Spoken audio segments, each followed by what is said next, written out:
Hi, and thanks for tuning in for this Wednesday edition of FreightWaves NOW. We have a special episode for you today with Zach Strickland giving us a carrier update, Seth Holm talking to shippers, but first, Nick Austin with the weather. Welcome to FreightWaves Weather, your Wednesday edition. I'm FreightWaves meteorologist Nick Austin. Hope you're having a great day so far. We unfortunately have some messy weather we have to talk about happening out west and also for a few spots up in the northeastern United States. But we'll start in California, the eastern mountains of California, throughout almost the entire Sierra Nevada range. Several spots today will get heavy snow, anywhere from about 5 to 10 inches today and into part of this evening.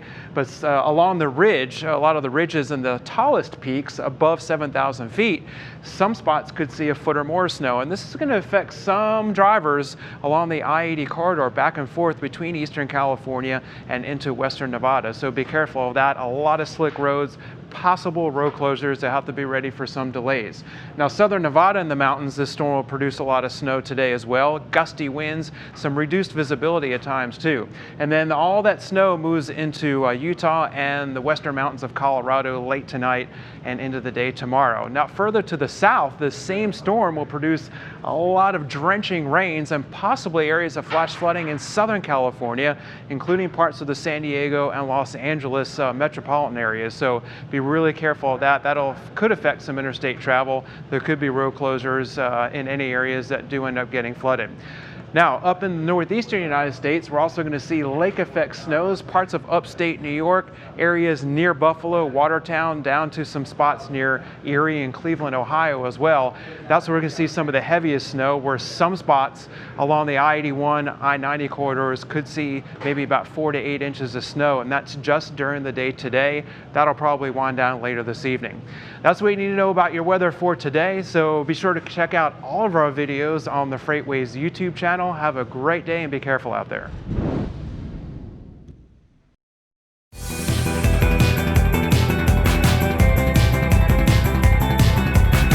Hey everyone, and welcome to your carrier update presented by PowerFleet. Let's check out the biggest markets in the country right now and see what's going on in them. Atlanta, Georgia, Ontario, California, Harrisburg, Pennsylvania, all showing strong decreases in outbound volumes. Also, they're mostly stable in terms of tender rejections. So if we check out any of these big indicators that we're looking at for any increased volatility signs, not a lot going on. Some lead times are elevated, but that's due to the holiday. We're starting to restore balance into the force as we speak. So if we reshuffle this thing and look for anything that's going on that's a signal for increased activity or diminished capacity in these markets, outbound rejection volatility way up in some of these markets right here. So all of these are showing strong increases, which is pretty standard for this time of year. But a lot of these markets are tiny, like Quincy, Illinois, Erie, Pennsylvania, not huge. One that sticks out though, St. Louis, Missouri, all showing increases in volumes as well as a strong increase in tender rejection rates. Clicking on through, I've got the outbound tender market share map pulled up now with the tender rejection rates, just to show where some of the bigger increases in volatility are. St. Louis sticks out right here, this big, tall market with a lot of blue, dark blue going on. And you see this yellow line. This is one of the biggest lanes out of the St. Louis market that's not a regional lane. That's not a local run from St. Louis to St. Louis. This is going to the Columbus market. So you can see blue to blue right here. Outbound rejection rates increased here. They're also slightly elevated around the Columbus market, but not directly in the Columbus market, just to the south in Cincinnati. So if you're running loads in that lane today, feel confident that you can probably find some increased activity on the other end of this as well. But St. Louis should offer increased margins, some of the biggest margins in the country right now. Looking at the mid-haul rejections, tweener outbound rejections, anything between about 400 to 800 miles, also 250 to 450 miles. This is going to be your Columbus, your Chicagos, anything in that range is going to have increased rate pressure going higher. So if you're in need of a load and you're in the St. Louis region today, go ahead and check it out. You should be able to find something with elevated margins and make sure you charge for it. That'll do it for today's carrier update. The comprehensive logistics offerings from PowerFleet cover in-cab ELD, fleet management, trailer tracking, cargo monitoring, and tracking other assets such as chassis and intermodal containers.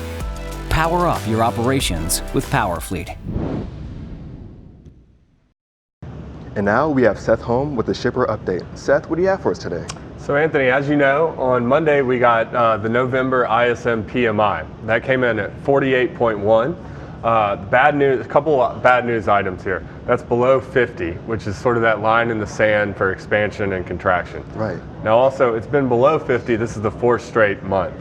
Now the other main negatives here are the fact that it deteriorated sequentially, Right. it missed consensus, Right. and it's hitting new lows. So if you turn to the chart here, the ISM kind of peaked back in 60 of mid-2018, and it's been more or less a straight line down here to new lows. Right. And so when I look at this, all the bad news here, what it says to me is that it kind of throws cold water on the recovery story and the bottoming story going into 2020, particularly in the deep cyclicals like trucking. So, but a lot of people say, well, manufacturing is only 15% of the economy these days. This is a service economy, but it's actually a greater percentage for trucking. So I do think it'll be more impactful, particularly in areas like flatbed, open deck, and specialized, things that are hauling heavy items, that there'll be negative effects there.